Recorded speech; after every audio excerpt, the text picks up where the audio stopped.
যখন বড় হচ্ছ এবং এই আত্মীয় স্বজন সমাজ 92-এ জন্মেছো, তার মানে তোমার বড় হওয়া হচ্ছে 94, 96 এটা জুড়ে।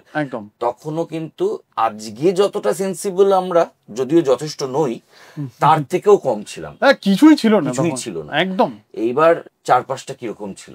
খুব শুধু বাবা মা দিয়ে তো পৃথিবী তৈরি হয় না, মানে পাড়ার বন্ধু বান্ধব, হ্যাঁ, তারা কিন্তু খুব সাপোর্টিভ ছিল। বাহ।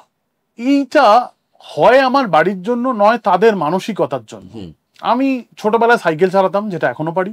বলো কি? হ্যাঁ, একদম। আমি সাঁতার কাটি রোজ, এবং আমি সিনেমা দেখতে ভালোবাসি, গান শুনতে ভালোবাসি। সহজ কথা দেখতে ভালোবাসো? একদম, সবার আগে। তো বড় হওয়ার সঙ্গে বাবা বলেছে, এই যে সমুদ্রটা, এটা একটা পৃথিবী, এখানে অনেকে অনেক কথা বলবে, তোমাকে হাঁসের মতো হতে হবে, যতটুকু নেবার ততটুকু নেবে, বাকিটা সাইডে রেখে এগিয়ে চলবে।